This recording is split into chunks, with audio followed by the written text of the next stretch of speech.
All right, welcome live to the Salt City Hoops live postcast. We've done it again. We've gotten a win against a playoff contending team, a team in the New Orleans Pelicans that have absolutely dominated over the past couple weeks. And Utah brings them to home and puts them down to bed, winning by 21 points. This is a blowout win for Utah. This is the rare blowout win for Utah this year. Utah's pulled out a few very good close wins against some good playoff quality opponents, but this is the first time in a long time that Utah's really blown out an opponent, and especially one that has been playing very well. The Pelicans have been without Brandon Ingram for some time now, but the Pelicans have had a lot of other good players playing, especially Zion Williamson, who has been playing absolutely out of his mind over the past couple weeks and finally turning into that MVP or at least all-NBA quality player that a lot of people obviously projected him to be. Zion is really coming into his own offensively and defensively, the most important part of the latter over the past couple weeks. No one can stop him. He's scoring at the rim at will. He's getting to the free throw line. He's shooting a better percentage of shots at the free throw line. And although the guy can't shoot and he's not playing center, so you think, okay, so there's some obvious limitations there. The way you defend him is he's so quick and so good with the basketball that you can't just like sag off the guy and say like, all right, go ahead and shoot, right? So unlike slower, worse ball handlers, you can't sag off Zion Williamson because he's going to be able to get to the rim, and even at his size, what made him such a tantalizing draft pick and a tantalizing NBA prospect is that at 260, 270 pounds, he is able to deftly move his body as you start preparing for that charge coming at you, right? And get to the rim. So that's what Zion's been doing, especially over the past 3 weeks. His post-ups have gone down over the past few weeks, but they're still very effective basketball plays. And he's just been playing great basketball. And while Utah was able to hold him to 26 points, that was in 26 minutes because I think they played him well defensively. Zion has also been a very good defensive player over the past few weeks, but Utah challenged him over and over again, especially by Lauri Markkanen. Got him in foul trouble with 3 early fouls in the first half. And, this is going to be the classic. You look at the box score with Zion Williamson and you think, well, he only had 3 fouls. What do you mean he was in foul trouble? He played timid the entire rest of the game. You get to the fourth quarter, the Utah Jazz had them in a blowout situation, so Zion didn't play because you're still trying to manage his minutes and make sure that Zion Williamson doesn't die on the court of some ailment. And so Utah held him to a very respectable line because of foul trouble and attacking on the offensive end. And he still puts up 26 in 26 minutes, and there were some issues defensively guarding Zion. But I think of any team in the NBA to guard Zion Williamson, Utah has to be one of the worst equipped teams to guard a Zion and Jonas Valanciunas front court in New Orleans. Offensive rebounds, physicality, power. Utah got none of that shit, and they actually prepared quite decently. I thought Utah was quite good against Utah today. Against Zion today. I confused Zion with Zion National Park. So we've had a few beers today. Let's have one more. This is from my favorite brewery here on camera here. This is Four Noses Brewing Company here in Colorado. This is Broomfield, Colorado. I drink a lot of their shit. I'm sorry if it's repetitive, but I still try to bring new stuff every time. This is a strawberry banana milkshake IPA, and it tastes exactly how you expect it to. This is a good little nightcap. This tastes like dessert. It's just a nice little fun thing to have here. So let's get into it today. That is delicious. We had a holiday party today. I was drinking some 13% beers earlier, starting at 2:30. So we've had some fun. We've had some food. We've had some water. We're back in it today. So the defense was great. I do want to mention that it wasn't just on Zion Williamson today, but I do think that the effective man-to-man defense on the Pelicans today was effective. The first half rebounding was a problem.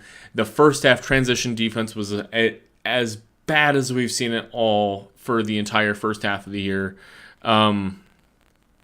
But the second half, they really stepped it up with the transition defense, quelling the turnovers, quelling the transition defense off of missed shots. This has been a bugaboo for the Utah Jazz all season. I think they really settled it down in the second half. And combined with New Orleans not being able to make shots, and New Orleans is not a good three-point shooting team, but Utah in the second half really made sure that only the bad three-point shooters were shooting threes in the second half. Utah was able to blow them out in the second half, which was really, really effective. Zion got very frustrated. He was afraid to commit fouls or charging fouls, so he was the one who was jacking up a couple of those threes in the second half. And Jonas Valanciunas, certainly don't mind if he's shooting threes.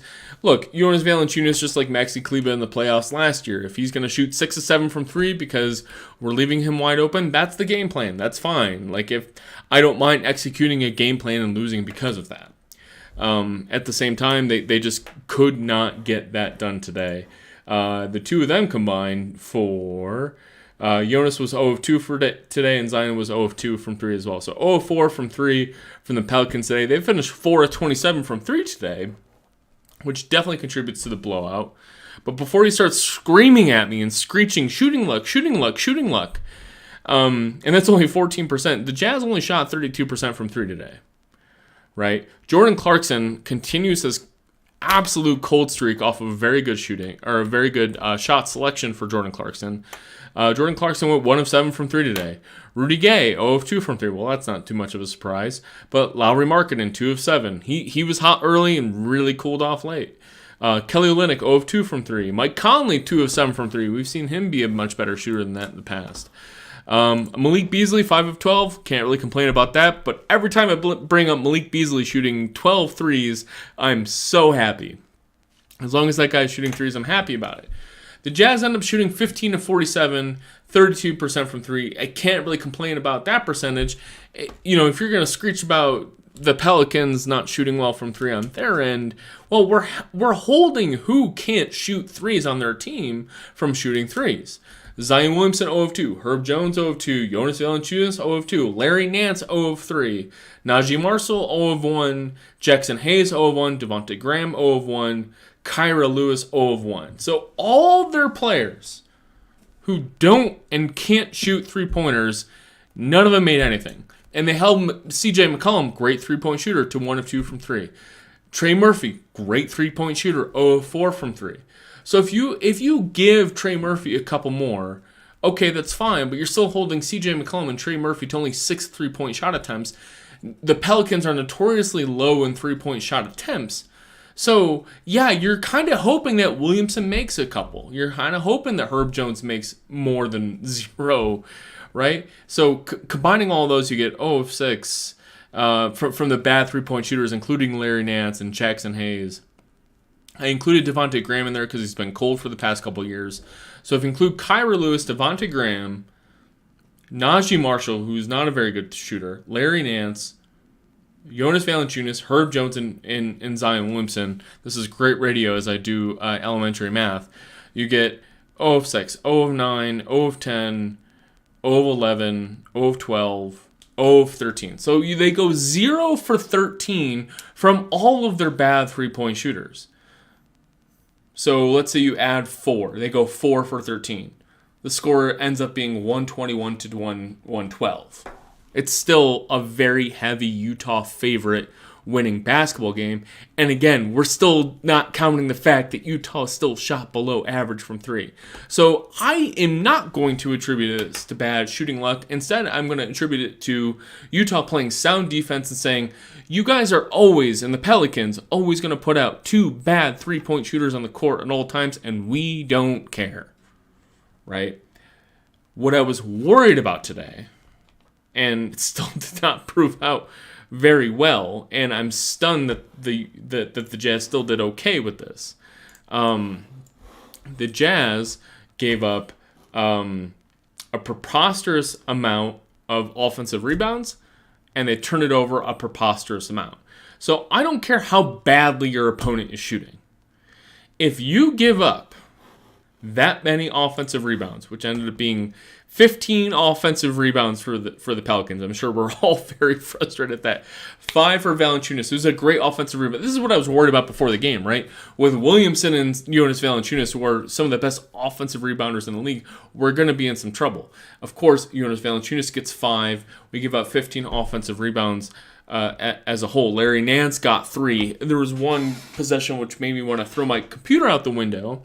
Not my beer, because that's precious. Rudy Gay and Malik Beasley had great rebounding position off of a Jonas Valanciunas post-up. So Walker Kessler's guarding Jonas Valanciunas on the left block, and Valanciunas attempts a very crappy 8-foot left-handed hook shot over his left shoulder. And Malik Beasley correctly reads it, and he comes in from the three-point line, and Rudy Gay is standing just directly under the rim. That is the worst rebounding position you can be. He's just standing under the rim. Like, are you just like getting ready to accept the ball as it falls through on a made basket because you provided nothing defensively? Malik Beasley ends up in front of Valanciunas, and Rudy Gay ends up taking a step back, and that ball falls right to them. And Larry Nance just busts through like they weren't even there, like they were elementary school, and grabs the offensive rebound. They get 2 points out of it. That was extremely frustrating. That was in the first half, and let me think, like, for a team all about effort, I understand their physical limitations with the rebounding situation, which is why I don't expect them to really get a whole lot better. I'm not expecting their starting center, Kelly Olynyk, to suddenly become a fabulous defensive rebounder. That's just not what this team is going to do. More Walker Kessler minutes will help, but he's a fucking rookie. Like, he's going to have bad nights. He had a great night today. We're going to get to him, I promise you. But it's situations like that where you say, like, this is supposed to be a high-energy team, right? But you still end up with a lot of 5-man rotation lineups where you're trying to get rebounds or not commit turnovers, and you're relying on Malik Beasley and Rudy Gay to not fuck up rebounding the basketball, and that was a classic case where they did. And it really frustrated me. But everyone turned it on in the second half. It ended up fine. Combined with the offensive rebounding on the possession front, 19 turnovers for Utah. Holy shit. 19 turnovers. This team commits so many turnovers that would have rated their 20.8 turnover percentage would have rated in the 7th percentile in the NBA for games this season. That's pretty miserable. And when you talk about 4 factors, if I'm going to continue with offensive rebound rate and turnover percentage, Utah didn't shoot any free throws today, right, as far as free throw rate's concerned. They went 8 of 12 from the free throw line today, which is a pretty solid line. But as much as Utah was attacking the basket and setting up good plays, they were not drawing fouls. I got to give a lot of credit to Walker Kessler for battling inside. I thought he got fouled way more than the 2 free throw attempts he did. And conversely, the Pelicans did, I think, an okay job at getting to the free throw line, and I do think that pulling Zion Williamson early in the second quarter with his 3 fouls, I'm just against pulling guys early with foul trouble in the second quarter when you're trying to win regular season basketball games, because it really throws off the rhythm of your offense. And the worst thing that's going to happen, the very worst case scenario that's going to happen, is that Zion Williamson fouls out in the fourth quarter. And they were really living at the line in the first half, and the Pelicans really struggled in the second half, and allowed Utah to eventually come back and get the win. Utah forced New Orleans to only 15 second quarter points, so it wasn't just the free throw disparity and holding them down a little bit, but it was Zion goes out very early in the second quarter. I think New Orleans' offense really just died, right?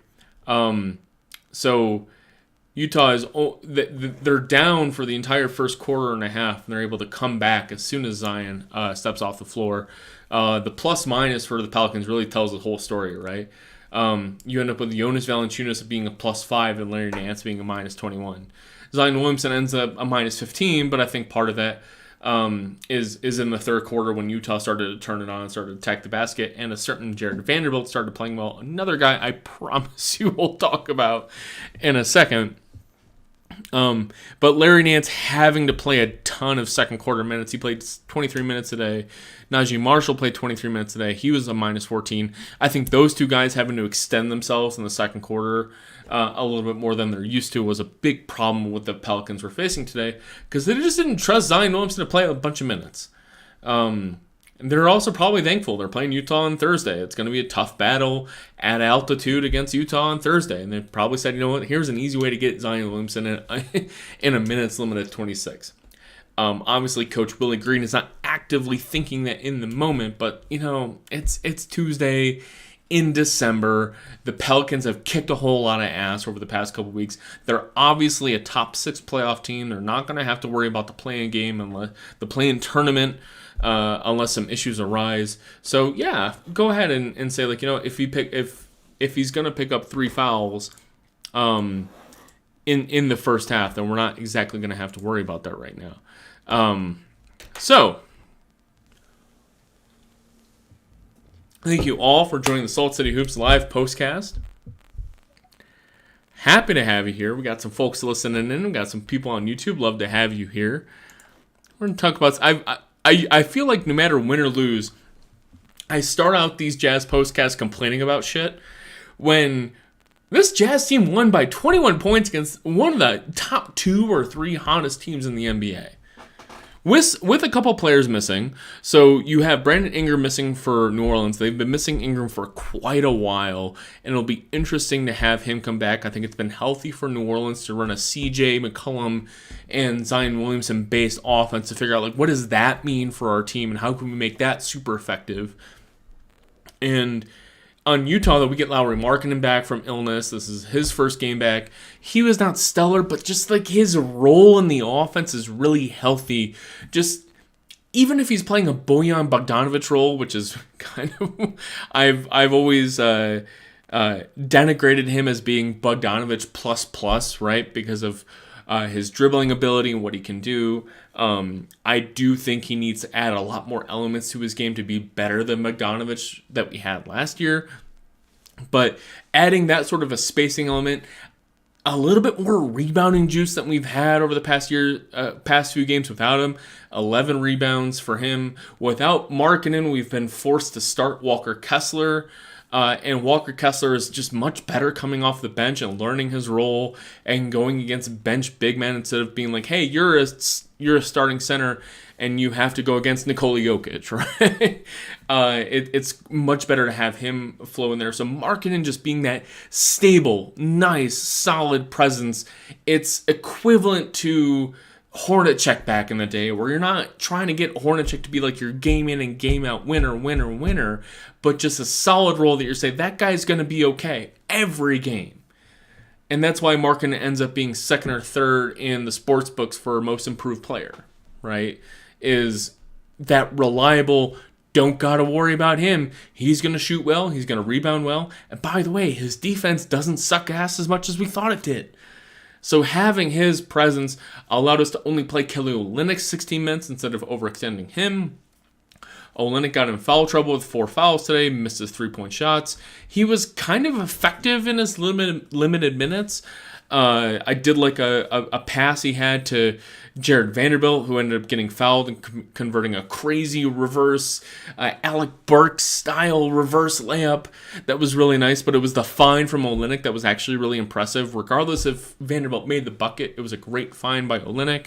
I was surprised Olynyk only ended up with 16 minutes. He probably would have played more without the blowout. I thought Olynyk was fine. Probably wasn't suited to battle against Jonas Valanciunas and certainly not Zion Williamson, but I thought he was fine given what he had to do today. So the game ball for today, I'm allowed to use this term because Dan Clayton is a fellow Salt City Hoops personnel member, managing editor, and he's the one who gives out the game ball every game. High score today was Malik Beasley, 5-12 from three-point land, but the two players who probably made the most impact in this game, as far as giving the Utah, what is propelling Utah to victory, Malik, obviously scoring 21 points does that. This is a little John Madden trope. The team who scores the most points will win the game. And Malik Beasley's a big part of that. I love his aggression. He doesn't care how much he misses. He's going to shoot the basketball. His 4 assists were nice. I love a game when I look at 19 turnovers for the Jazz, and I can always reliably look at Malik Beasley's stat line and see that he has committed 4 assists and 0 turnovers. I really like that from Malik Beasley. But the 2 stories of the game are going to be Jared Vanderbilt and Walker Kessler, who each played 23 minutes. And it is very weird to give a game ball to a guy who plays 23 minutes, but I have to give it to one of the 2 of them. In the first half, I tweeted out a very denigrating comment about Jared Vanderbilt saying, like, he's just fine. He's average. He will do a couple good things. He'll do a couple bad things. He went 2 of 3 in the first half for, I think it was 4 or 5 points. I think he got a free throw in the first half. He goes 6 of 6 in the second half. No 3-pointers, right? So when Jared Vanderbilt shoots 3-pointers and he's wide open in the corner and he shoots these wide open and he makes them, I just don't care, right? It's like watching Derek Favors shoot threes. It's nice, but not a single time. And we might get there, but right now there is not a single time that Jared Vanderbilt shoots a 3-pointer. And any of you feel good about it. And if you feel good about Jared Vanderbilt shooting 3-pointer from anywhere on the court, wide open or not, you're fucking lying. Right? I like that he's added it, and he has a stroke that like works for his corner position and can put some teams into trouble if we're trying to play a 4-out lineup with Jared Vanderbilt and the other team just doesn't have a matchup for him and they're resorted to just like leaving him wide open. Similar to how Utah had Rudy Gobert guard Maxi Kleber, who's a much better shooter, or a Josh Green for Dallas, or Terrence Mann, who has never been a good 3-point shooter. Unless we're facing a team that's that desperate to have a rim protector to fuck up everything else, that's when you can trust Jared Vanderbilt to maybe he'll shoot 1 of 3, 1 of 4, right? And you might get away with stealing 3 points out of that. Vanderbilt shot 0 threes today. He had 18 points and only 2 of 3 from the free throw line. He was around the rim, and he had 3 very deft contorting body finishes at the rim. Obviously, I talked about the one crazy reverse layup where he was already flying out of bounds and he threw the ball up. I don't know if you can count that. What you want to look at for player development is like, okay, so you're driving on Jonas Valanciunas, who is a C-, a D- rim protector, but he's still a large Lithuanian body that you got to get through.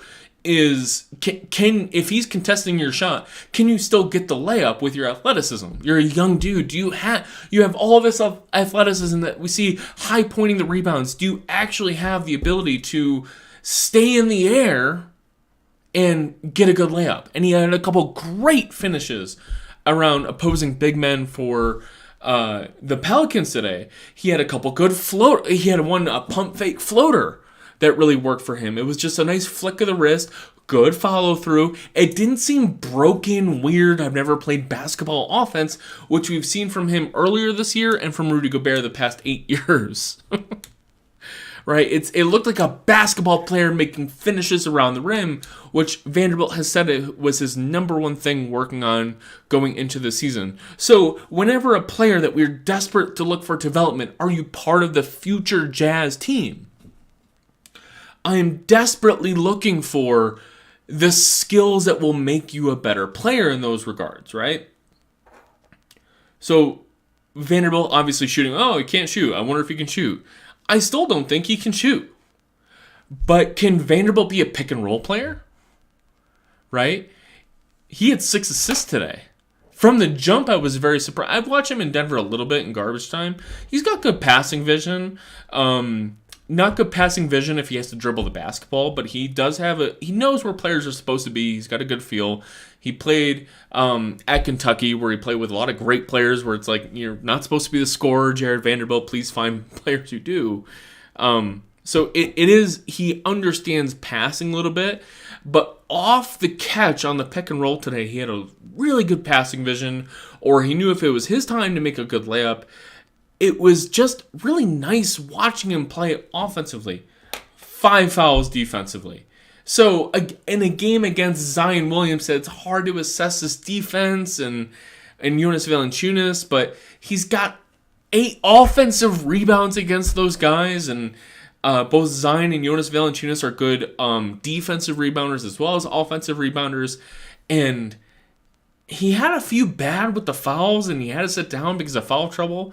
Unlike Zion's 3 fouls in the first half, Jared Vanderbilt was kind of like up and down with fouls the whole game, so he only plays 23 minutes. But his defense in Zion, again, player of the week last week, averaging over 30 points over the past 2 weeks. Really solid and acceptable, and I enjoyed watching him play. 6 assists, 1 turnover, 1 block, 1 steal. It was prime Jared Vanderbilt in 23 minutes. Dan, if you're listening, I think he's my game ball. He's probably not going to be the winner there. Last thing I'll say before I get to what we have one requester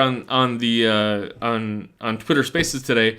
Jazz fans against racism. I'm sorry that I don't have your shirt on today. I do have a couple Jazz fans against racism shirts. I want to talk about Walker Kessler for a minute to say that he did come off the bench also at 23 minutes, and so Vanderbilt was a plus 12. Walker Kessler was a plus 9. You just have to appreciate that Walker Kessler comes in. And he's not a 19-year-old rookie, but he's not a 24-year-old rookie either. Walker Kessler is an NBA-ready defensive center. He's a smart passer. He's a smart cutter. He knows good defense without fouling. He has 2 fouls today and 3 blocks. One of my very favorite moments today was when Zion Williamson had 6 feet, 7 feet, 8 feet of space against Walker Kessler today. And it's been a death knell for defenses against Zion Williamson. Oh, we're daring him to shoot. We're giving him 6, 7, 8 feet of space. And Zion is too good with a dribble and his handle at a 265-pound size that, okay, if he's not going to shoot a jumper at 18 feet, he's going to figure out a way to fuck you up and get to the rim because of his handle and his size. So Walker Kessler knows that's going to happen. And he knows, I can't Kelly Olynyk this. I can't draw a charge. Zion Williamson has a fabulous spin move today that worked twice today, and one other time, Rudy Gay. Very limited Rudy Gay praise on this postcast. Rudy Gay anticipated the spin move and drew the charge against Zion Williamson. That is a rarity against Zion. Zion knows exactly when to spin and how to avoid contact. Anyway, Walker Kessler just takes... He kind of absorbs the Zion contact, but Kessler knows not to be in the restricted area when he absorbs that first contact. Kessler says, like, all right, let's initiate this contact 6, 7, 8 feet out. And Zion makes a move, and he goes to his left shoulder, and Zion elevates. He's got a good, easy layup, and Kessler just knows where he's going and says, fuck out of here, blocks the shot. It was a wonderful defensive play. It was a veteran defensive play, athletic defensive play. Chris Herring brought up a point on Twitter. He's currently with Sports Illustrated. I don't know if he was the one who made this point or if it was a response. Rudy Gobert is 4 times the player Walker Kessler is now. But let's jump forward 2 years from now. Rudy Gobert is making an exorbitant amount of money, and Walker Kessler still had a rookie deal. What percentage would... I'm not going to answer this question because I'm too drunk to answer the question. But what percentage would you at home give that Walker Kessler is a better defensive player than Rudy Gobert 2 years from now? Offensively, I don't know, man. It all depends on... Like, Kessler flashed a little bit of a three-point shot at Auburn. So I think that's more of a question as far as his development goes. But 2 years from now, is it a 10% chance?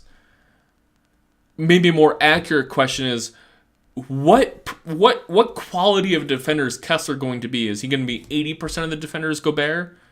At what equivalent proportion of the price? Right now, it's not close. I know they're struggling in Minnesota, and I know Walker Kessler's fun, and we're sexy, and we're all having fun with him. But 2 years from now is the real truth-telling thing, and that might be a real fun thing, and makes Walker Kessler not exactly a piece of the future, but more of like a trade piece right now, right? So we got our friends, Jazz fans against racism, anti-racist Jazz. One of my favorite follows on Twitter. Always been so important over the past couple years, but also he is a Jazz fan and a smart one at that. So my friend, if you're still on the line, I approved your speaker request if you want to chime in. While we're waiting, I'll take a sip of this beer that I promised that I enjoyed. I think his name is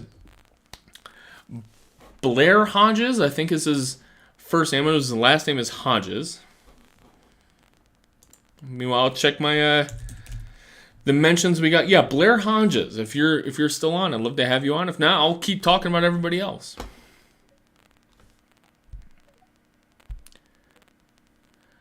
Blair, how you doing, buddy? Oh, there we go. Can you hear me now? I can. Talk to me about the Jazz or anything else. What's going on? I just wanted to point out that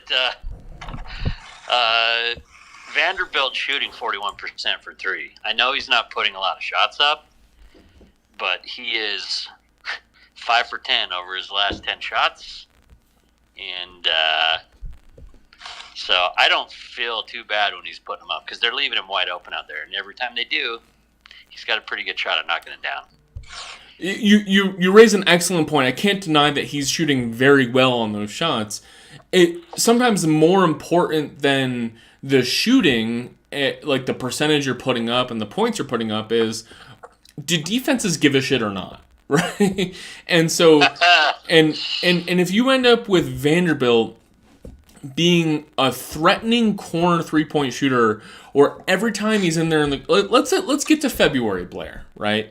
And he's still shooting 41% from the corners. Come early February, that suddenly starts to show up on scouting reports. All I'm saying is that on Thursday we're gonna play the Pelicans. We're gonna play the Pelicans again, and I guarantee you that Willie Green is gonna say, "I don't care. The scouting report remains the same." Do you know what I'm saying there? Well, I think he is on the scouting report. The scouting report says don't guard him. Yeah, I'm completely with you there. And so, dude, he's knocking down the open shots. He's knocking down the open shots. That's step one. That's going to get his confidence going. So yeah, defenses can adjust to that. But I think he's shooting 41 now. If he can stay at like 36, like that's Clarkson level, dude. Like, I think he's got it in him. I think my confidence will skyrocket the first time we see him confidently step into a corner three that isn't in the corners, right? His free throw form looks a little funny, and even his 3-point really form. Long arms. Yeah, and it is difficult. I think he's got it in him. And Blair, I think this talk about Jared Vanderbilt shooting, whether he can shoot the three or not, I think clouds exactly what we need to expect from Jared Vanderbilt and what makes him a future Jazz fan, right? No, I agree. I agree with that for sure. Yeah. So if he becomes a competent offensive player, I don't think it's coming from the 3-point line. I think it's coming from. If he get up two shots a game and hit 38%, that's great. But what I'm asking, I'm going to ask you, Blair, is I would much rather have, this isn't a question, I'm phrasing this as a comment, but it's a question to you to see if you agree or if you care more about his shooting ability. Jared Vanderbilt talked about earlier in the offseason, and says, like, I got to finish better around the rim. Right, and we've seen him high point rebounds. We've seen him have this wicked athleticism, this wild energy, and we've never seen him just like fucking cram one over somebody. We've never seen him really finish around the rim with this Alec Burks deftness. No, he elevates. No, he's put the hammer on a couple guys this year for sure. So I don't think it's come off the catch. He's done it like in those free-flowing moments off of like a live ball or something like that. He definitely has dunk ability. We So know. what, you want him to like post up and do a move or something? Like, No, I'm talking off like a standard like pick and roll where the big man is showing to the ball handler like Jordan Clarkson or Mike Conley too much, and so Vanderbilt gets a little bit of space around the paint before the big man catches back up to him, or if they're switching, and to say like, you know what, I can elevate here and I can absorb the contact. Lauri Markkanen has surprised us this year with his physicality to do that, and I don't think we're seeing that from Vanderbilt.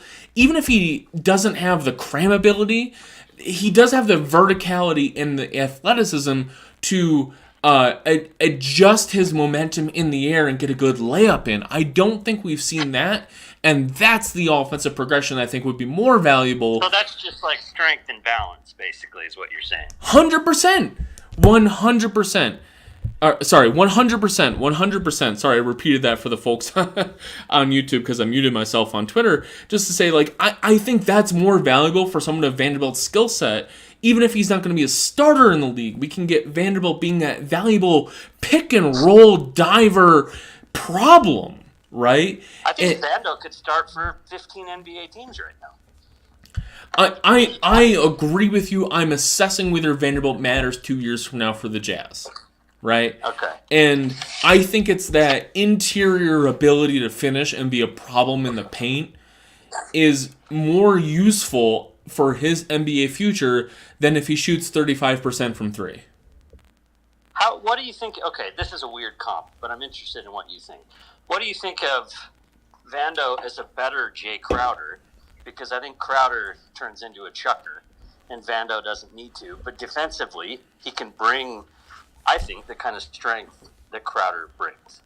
So now we're talking about the other end of the court, right? Because they're just wildly different players offensively. So let's talk about Vanderbilt's defense, which was, frankly, astounding today.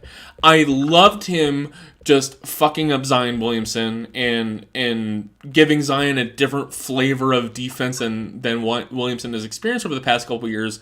I agree with you that Vanderbilt could start for 15 teams. I think he could start for a version of the Milwaukee Bucks, right? So the Milwaukee Bucks, they start, obviously, their MVP non-shooter in Giannis.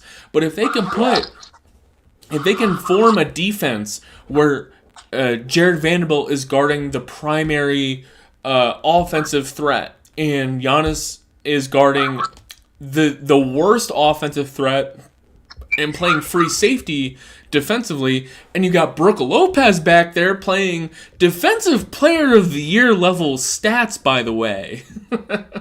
And Brook Lopez, there is a place for Jared Vanderbilt defensively. Obviously, his fouling needs to improve, but I think the guy's young enough for that to improve. That's the entire genesis of this question, Blair, right? Is where do we need Jared Vanderbilt to improve on a night-to-night? Tonight was amazing. If he does tonight every night, has 5 fouls and plays 23 minutes and grabs 8 offensive rebounds and 14 total rebounds, yes, that's a starter-level player no matter what he's shooting. I don't care. But what do we need to see night after night after night?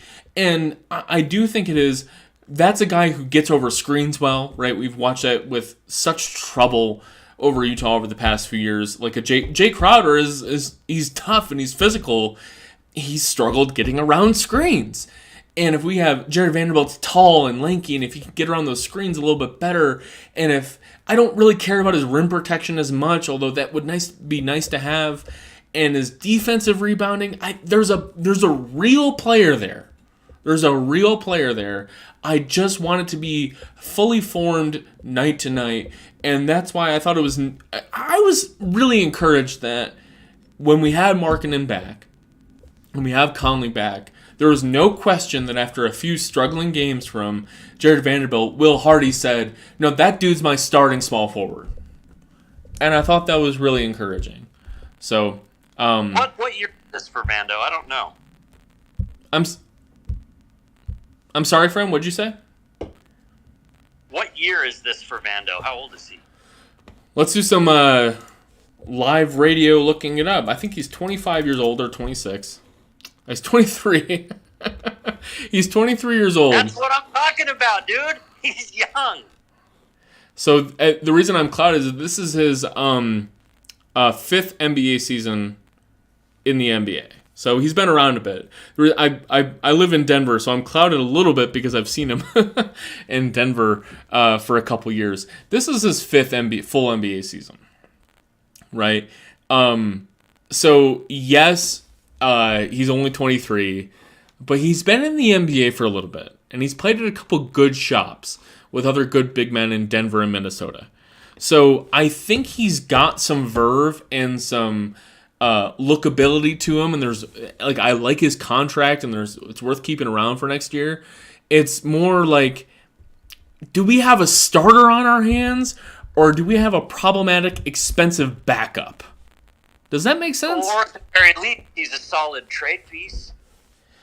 So I think it's exquisite. This entire trade with Minnesota is just like hilarious, right?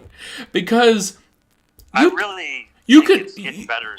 I love Rudy, but my goodness. Like you're right. The trade of Rudy for draft picks is a great trade. But you end for salary matching purposes only. Minnesota had to send real shit, real stuff to Utah. Even if they were on bad contracts, they weren't, but even if Minnesota had to make that deal, in order to make the salary matching work, they had to look at their roster and be like, I'm sorry, Jared Vanderbilt. I'm sorry, Malik fucking Beasley. You have to go.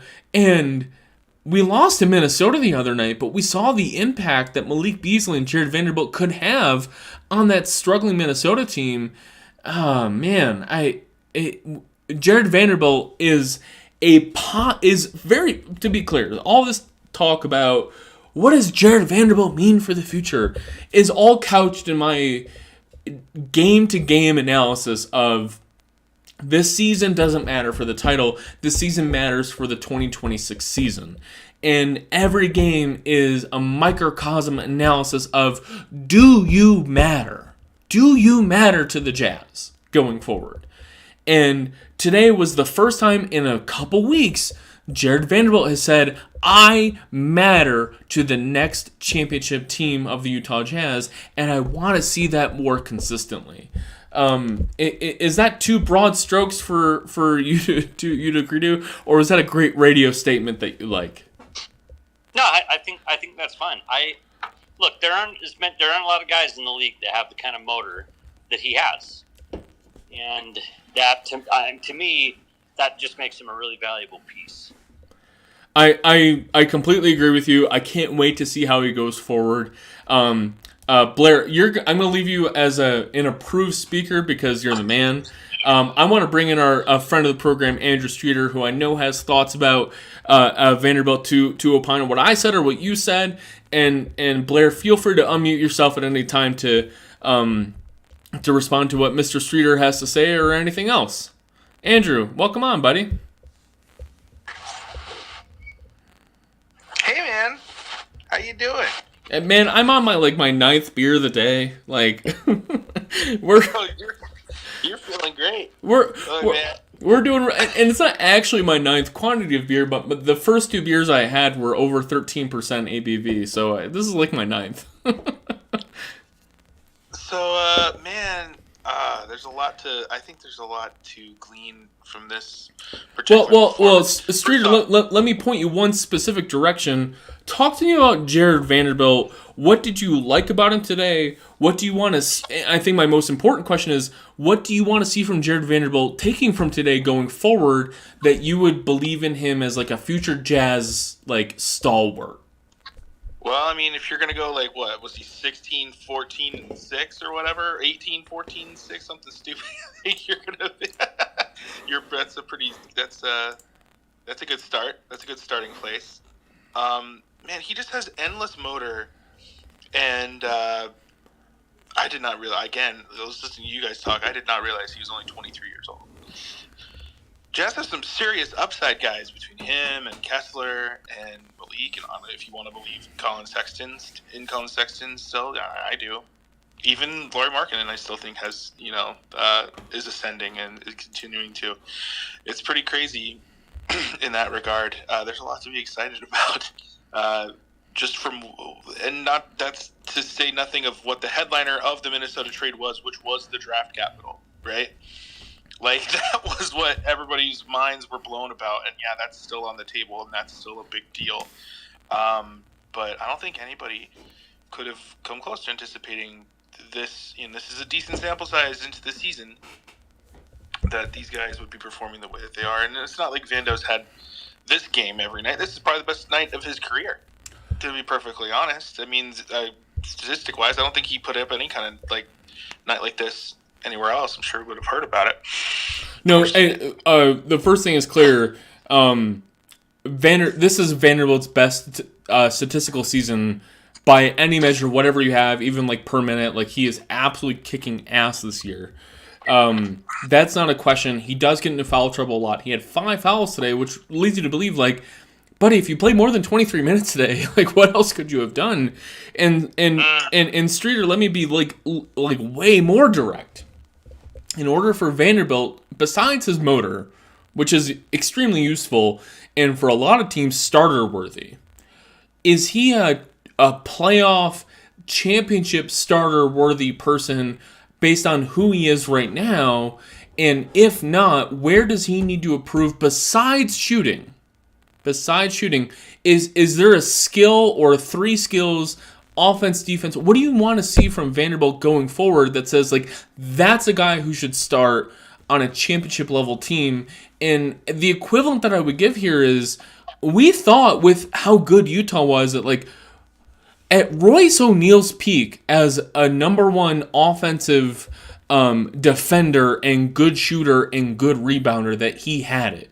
And I think as Utah collapsed and his confidence went to shit, Royce O'Neal was not that guy. And now we're watching him in Brooklyn, and Brooklyn's, by the way, they're kicking ass. If you haven't watched a Nets game on the East Coast, you absolutely should. They're wonderful to watch, and Royce O'Neal is a big part of it.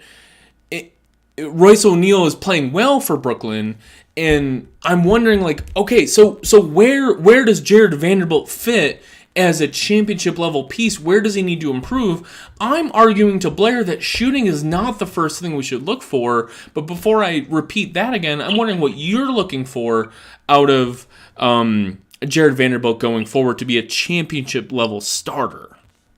I want to see him be Andrei Kirilenko reincarnated, because I think he has all of the tools to be that. No, he doesn't.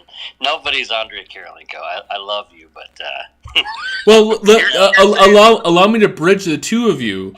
So, what are the first skills you want to see out of Vanderbilt to be that Kirilenko-like player on offense or defense? He had 6 assists today. Is it offense you're looking for, or is it defense that you're looking that guy should get 3 steals a game?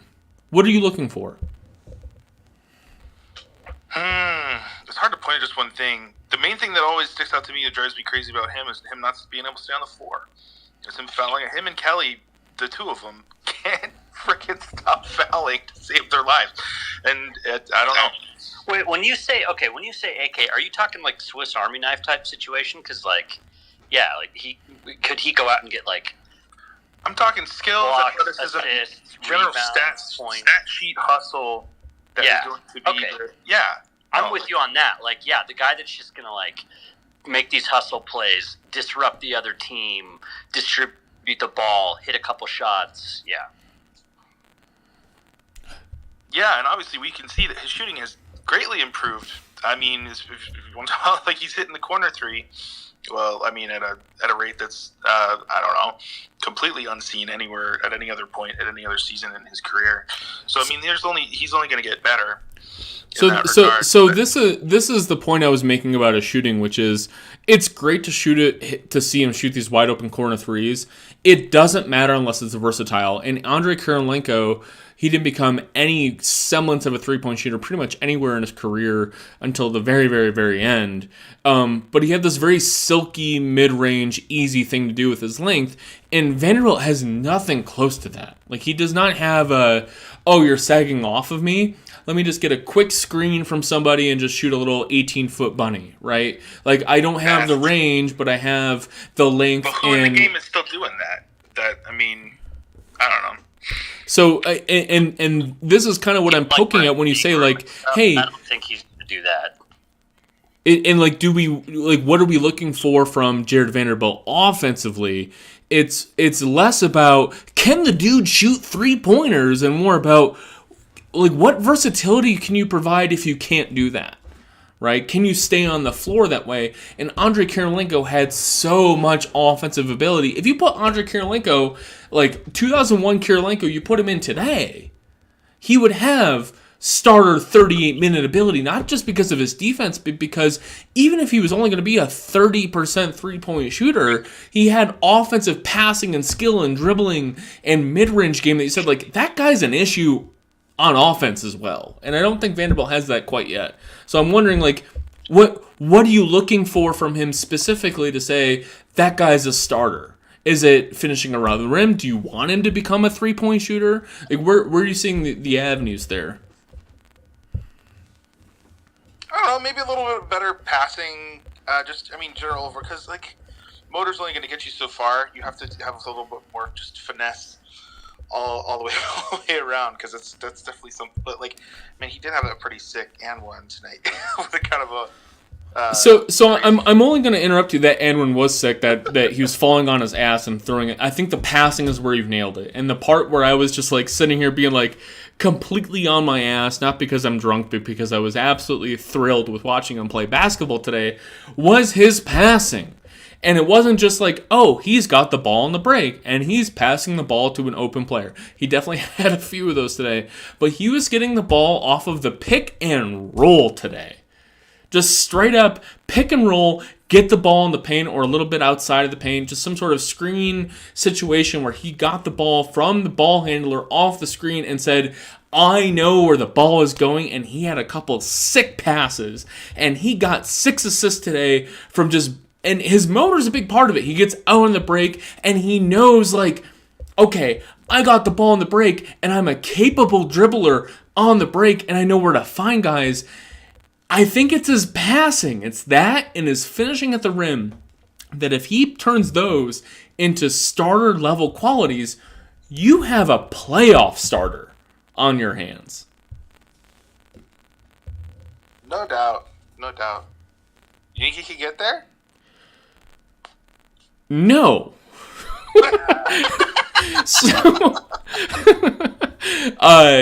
But that's kind of the whole point of the season, right? Like, it's games like today that we go game after game, and we love the Jazz. We love they're going to win. They're 15-14 now. It's fun to watch them win at home against the hottest team in the NBA. We know they're not winning a title, so it's more like, can we have some fun along the way? Can we have some future looking forward along the way?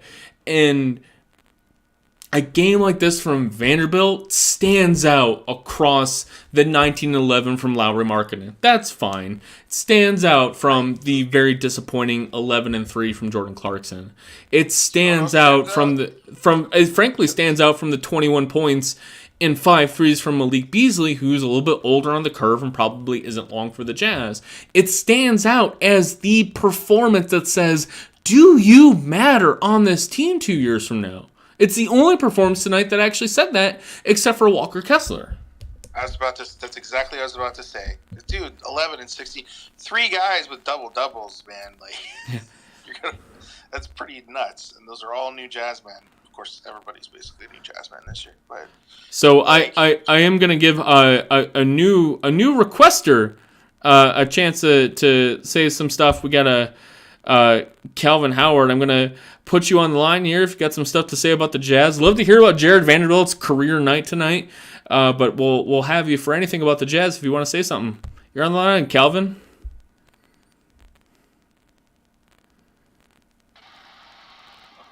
So I don't know. I guess I want to see a little bit more from Jared Vanderbilt versus kind of going off on this. One of the things that, because I've been pretty hypercritical of him this season, and the main thing, what's going to make him a valuable starter on a consistent basis is for other teams to actually guard him. I don't think you can become really an effective passer if you're not, you're not. I think he basically was able to take advantage of what looked like a really disheveled New Orleans Pelicans today. So, I mean, he's young. Obviously, he's developed a corner three, but this is probably the first time this season that I've seen a team not actually actively guard him during the course of the game. Versus, pretty much every other team has pretty much ignored him to the point where he was taken out of the game. New Orleans didn't do that. So I'm wondering if they just didn't pay attention to the scouting report.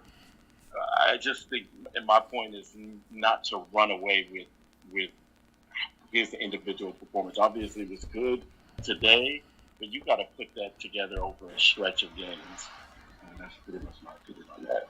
Calvin, I totally agree with you that we definitely need to see it over a stretch of games. My only counter to you is to say we all saw Yusuf Nurkic just completely turning his head when Vanderbilt was in the corner shooting threes and when Vanderbilt went 4 of 4 from 3 the other night. But to your point, where I'm going to agree with you, this is the first time that Vanderbilt said, no one gives a shit about me, so I'm just going to start passing. I'm going to start shooting floaters in the lane. I'm going to start doing things that matter more for winning than this team than just the sheer dumb fucking luck of shooting corner threes, right? And I thought that was more useful, and he took that non-guarding that happened to him and turned it into more replicable offense than the Portland game where it's all right, brother, you shot 4 of 4 from 3. I don't think we're going to see that again. Calvin, the second thing I want to poke you at is that you commented with the net ratings for tonight's game. Is there anything that stuck out to you in the net rating that you're I wasn't expecting that today? Who did you like? I mean, the net rating from game to game is pretty consistent. One thing I've always pointed out is that Rudy Gay always plays well with whether it was Rudy Gobert last year. He always played, or Walker Kessler. Those have been dominant net rating numbers. I mean, where they're both trending at top 5 duos in the entire league. So that's really not a surprise. Are you actually Rudy Gay? Am I what? Are you Rudy Gay? Are you Rudy Gay's burner? No. I don't. I mean, his shooting is pretty. Obviously, that's an area that's been pretty poor for him since he's came back from COVID. But it's weird. Well, last year it wasn't weird because he shot 35% from 3, and it seemed like he pissed off Jazz fans because when he was moved to the 5 and Rudy Gobert was out and there was some inconsistency there, but. Even in San Antonio, he's always played well as the 4 with another 5. You can look at. I mean, it's always been. Now, I won't say played well. At least if you look at net rating or on/off or plus minus, all of those 3 different categories, or even win shares, when he's on the floor with another dominant 5, or not dominant 5, but another good 5, and he's playing the 4, he's good. I mean, he's a solid 4. He just doesn't play a ton of minutes. So I do think you're right. The only reason I'm poking at you is because I think he's been fairly abysmal defensively as well. But you raise a great point in that his role on an offense is that. Sorry, I'm just going to mute you real quick. I'm just getting some feedback unless you can mute yourself, brother. And thank you. So Rudy Gay, it's funny because other teams respect him, right? So other teams think of Rudy Gay as this very effective offensive player, and they're guarding him aggressively. He had a great three-point shooting seasons in San Antonio. He just really hasn't had those over the past couple years. And his rebounding has really fallen off a cliff over the past couple of years. That's been disappointing to see. And his defense, he's just kind of swiping at people. I don't think he's providing that effective on-ball defense. And to your point, I think he was horribly miscast as The answer as Utah's small ball 5, I think that was totally incorrect, and I don't think that's where he belongs. I think it worked in San Antonio in small stretches because of the other players that they had around, good scorers and good defenders at the point of attack. Like they had Derek White for a certain point before he got traded to Boston. I think that matters in context.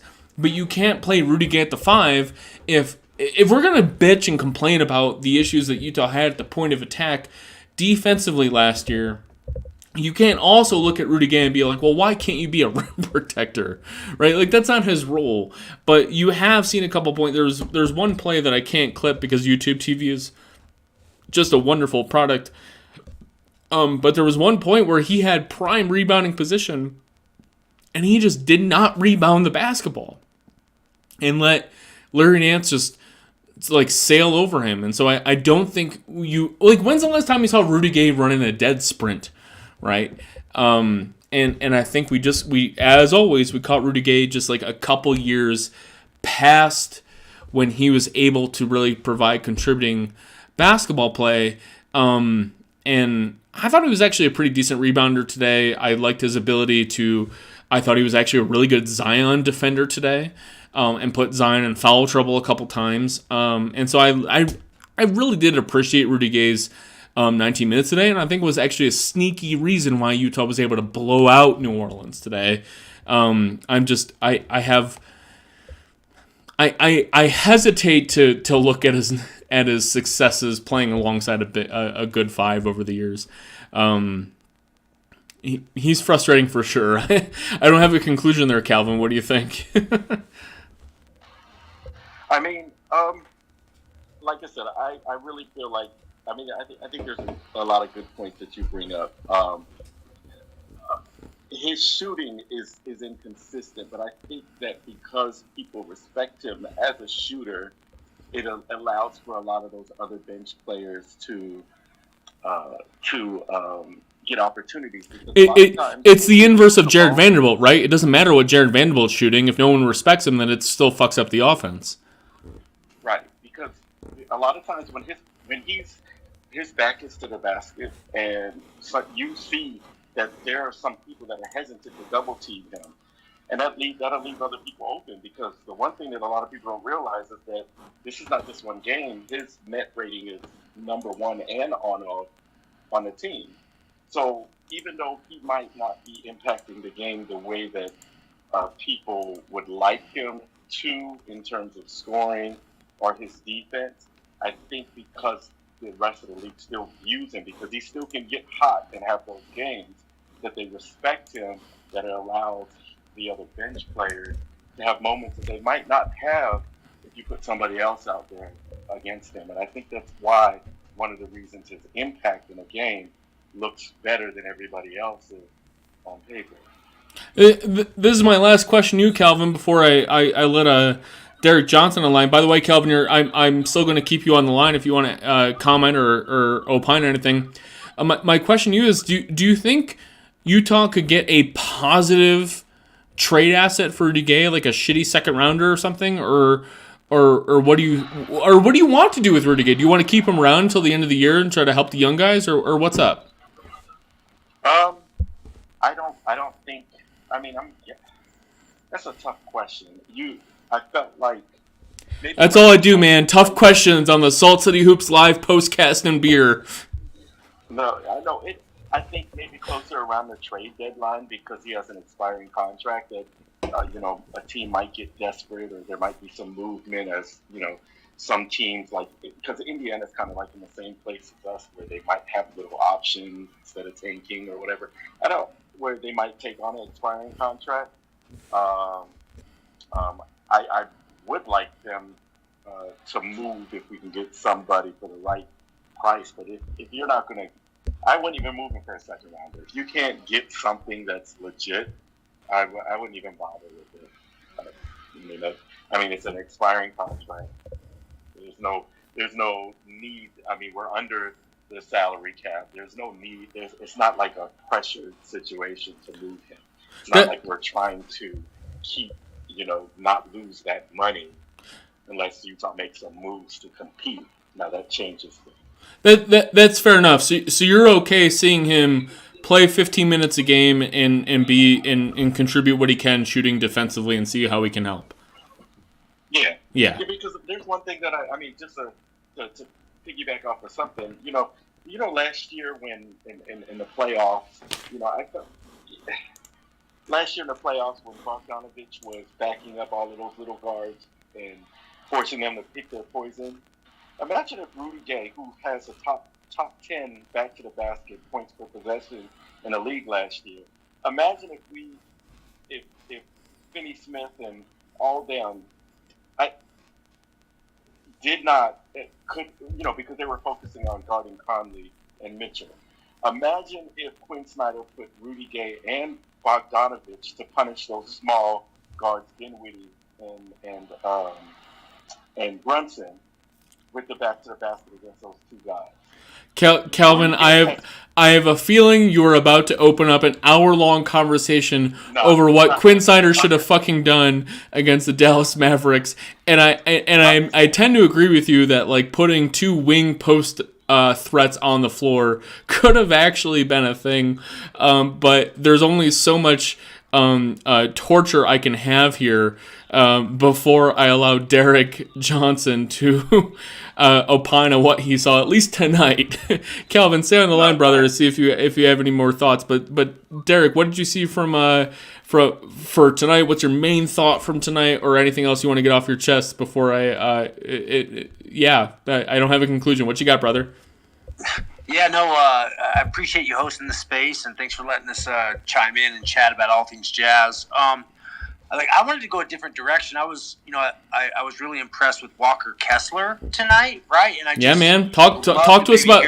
We haven't given him his flowers enough tonight. I don't think we've talked a lot about Jared Vanderbilt. So talk to me about Walker Kessler, Derek.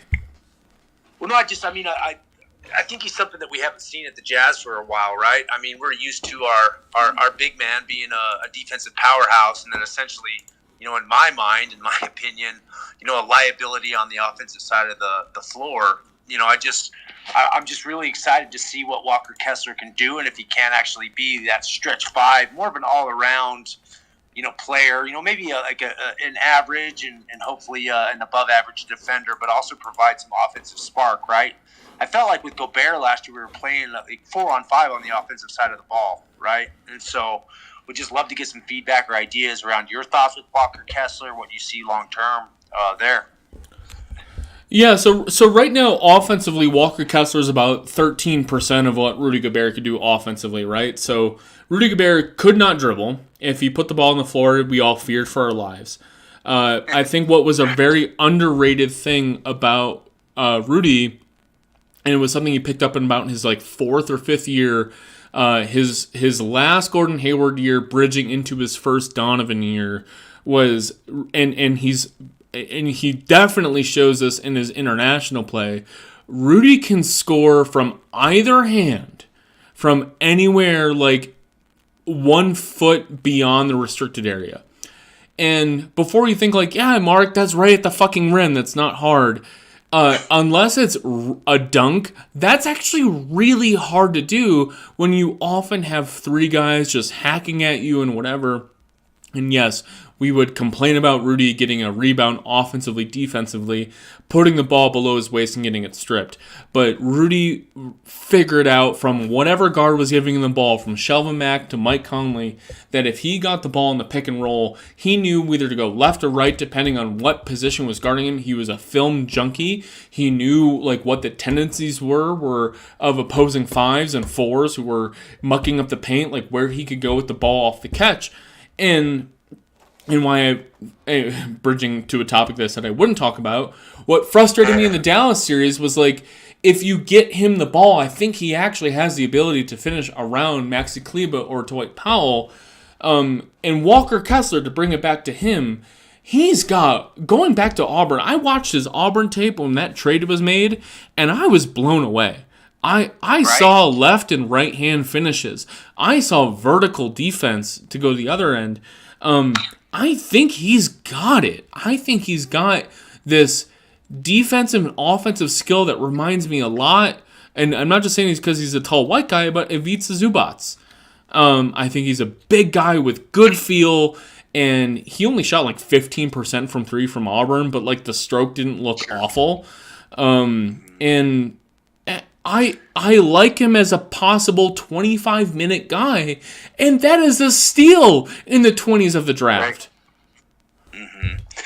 Yeah, well, and that's always my question, right? From, obviously Gobert is Gobert. He's incredible, potential future Hall of Famer there, but it's just like, I don't think we've ever experienced a true stretch five, right? And I don't even know if Kessler, hopefully he can get there, but at least, stretch the floor out a little bit. I mean, and this is obviously, very an opinionated, side of things, but, with Gobert, what you say about, him in the pick and roll, if it wasn't a dunk, Gobert didn't have any post moves, right? Like, he's not going to get down on the block and do anything like that, and the game's really, trended away from that, and so that's why, Can I pause you there real quick, because there's an intermediary point of big man play between dunking and post moves that Rudy also excelled at that I think a lot of us ignore, which is getting the ball off the catch, off the pick and roll, and figuring out without dribbling. Look, I have already said the dude can't fucking dribble, and it drove me nuts.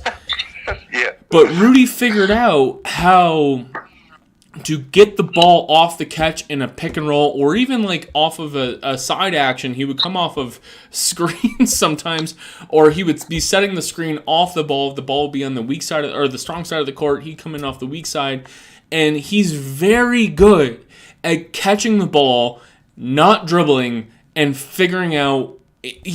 How often have you seen Rudy Gobert travel? Let me ask you that. Rudy Gobert is great at not shuffling his feet, figuring out where to place the ball, left to right, either hand. He's ambidextrous with those glass touches. He doesn't have to dunk. There's an intermediary portion of big man play that he also mastered, which made him an offensive threat. If dunking was the only part of the game, JaVale McGee would be the greatest player of all time. Right? Yeah. So I just want to give Gobert his flowers a little bit, even if he can't fucking dribble. No, I hear you. So, I mean, based on what you're saying, do you feel like Gobert was, do you feel like he was a liability on the offensive side of the ball, or no? You felt like he was a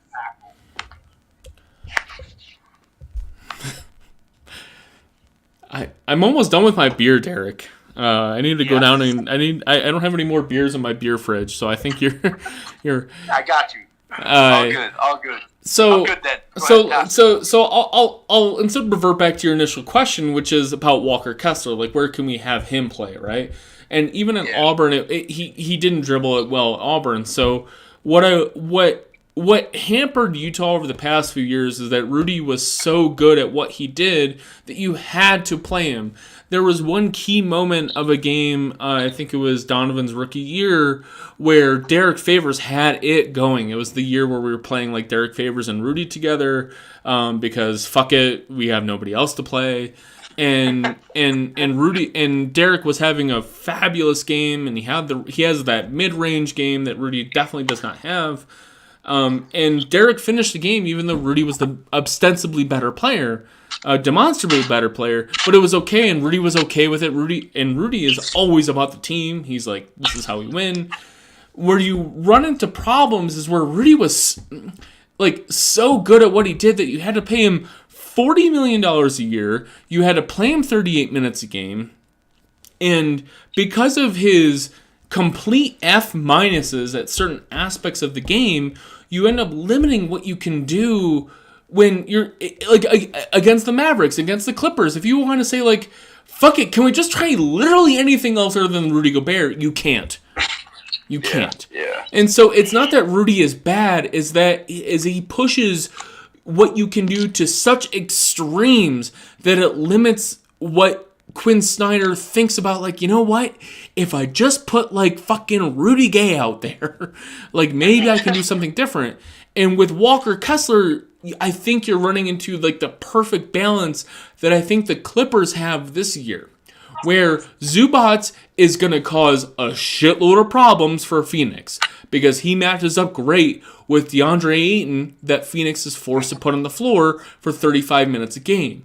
But if they face a team like the Mavericks, where Mavericks present different problems for Phoenix, but if they look at, I'm sorry, I'm conflating my teams for a second. If the Clippers end up playing the Mavericks, and the Mavericks throw out like the 5-out lineup, the Clippers can sit there and be like, "Fuck it, we don't gotta play Zubats at all," and that's the flexibility we don't have.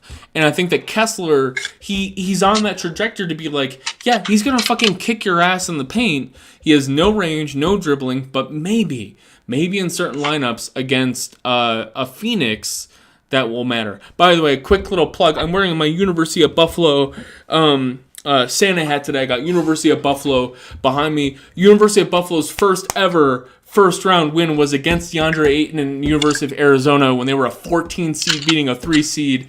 I want everyone to remember that here who's listening today. So, Derek, what do you think about my thoughts on Walker Kessler, like wanting him to be kind of like a middle 25-minute a game player? Do you have higher hopes, lower hopes? Yeah, no, I think I have high hopes, right? Not just for Walker Kessler, but I think just, trending in that direction towards, more of an, when I say all around, we don't want to get back into the Rudy Gobert conversation, but, a stretch 5 or somebody along those lines. I like Walker Kessler, and luckily we have 2 or 3 years. I don't know what his contract looks like, but, to see how he can develop, and with somebody like Vanderbilt as well, I know we chatted about him a little bit earlier and him developing an outside game. I'm excited about the possibility that Walker Kessler provides, and we have time, right, to kind of develop that, to develop Walker. So Derek, I got one last question for you. Since I'm out of beer and we've been online for a little bit, we got a nice little postcast going. I wish I had more beer. We got some good people here to talk to, but we got the Pelicans. Yes, I would trade Walker Kessler straight across for Gobert. Is that the question? No, I appreciate the moxie. No. My question for you as we finish up drinking our beers tonight, what are you looking for on Thursday? We got a rematch with the Pelicans. We know that Zion Williamson is going to come back at a force. Is there anything you're hoping to improve on today, or something you were surprised that the Pelicans struggled at that we need to be prepared for on Thursday? No, I think Conley being out for the last little while really hurt us. And then as he eased back in, the past couple of games, and then, obviously tonight, I feel good about the trajectory of the Jazz, and I feel like we match up really, really well against the Pelicans. We have some bodies that can bang with Zion, and he's going to do his thing, regardless. And so, but I'm going to predict a W, and that's probably the fandom, the fanboy in me. But yeah, I like it. But the Rudy Gay thing, I know you chatted about that a little bit earlier. I don't understand that, and I don't understand Rudy Gay and how he matches up. So, but looking forward to that game, and I think it's probably going to go in a similar direction. Might be a little bit closer, though. Yeah, I'll finish up talking about Mike Conley a little bit. Mike Conley, 7 points, 2 of 8 from the field today, 2 of 7 from 3, so only 0 for 1 from 2-point land. I don't remember that 2-point attempt, frankly. 0 rebounds, 6 assists, 3 turnovers today. Mike Conley looked athletically really good today. He drew a foul on a 3-point shot today. It ended up being calling. Maybe that was a 2-point attempt. Wouldn't be called a field goal. But Mike Conley looked athletically really good today. He had some dribble moves that really were very laterally efficient. And I always kind of look for that with Conley if he's got that fuck you kind of attitude to his dribble moves. And I thought he had that today. So I think Mike Conley's close to being 100%. Don't want to extend him too much. He just carries an attitude about him, and I think. Well, you can tell when he doesn't. Is my point. You can tell when Mike Conley's just kind of like, oh, I can shoot threes and maybe shoot some floaters, but Conley's got some dribble moves that you can tell, like, oh, he's got it tonight. And I thought he had it tonight, and the shot just wasn't falling. Yeah, but the energy, right? And I think as Jazz fans, ultimately, that's what we want. Okay, shit's gonna fucking go haywire. You can't always control that. Put in some fucking effort, right? And that's what I loved about Conley's game tonight. He's passionate into it, right? And I felt like everybody else fed off of that, even though the stat line may not reflect that. Yeah. Agree with you. Excited for Thursday. We'll have some more beers on Thursday. Love everyone who called in. We had a great live show today on YouTube. We had a great live show today on Twitter. Thank you all for joining for Salt City Hoops live postcast. Check us out at saltcityhoops.com. Give me a follow. Give Salt City Hoops a follow. We had a great time tonight. What a great win for Utah. Again, this is Team W over here. I don't care what happens to this team. I'm all about the wins this year. I'm not disillusioned as to what that means, but I do think that being surprisingly good is better than being disappointingly average. And I'm fine with surprising wins going forward like tonight. And I look forward to seeing you and everyone here at Salt City Hoops on Thursday. Thank you all for joining. We'll catch you in a couple days. Good night. Yep. Thanks for hosting, Mark. Yeah, you bet.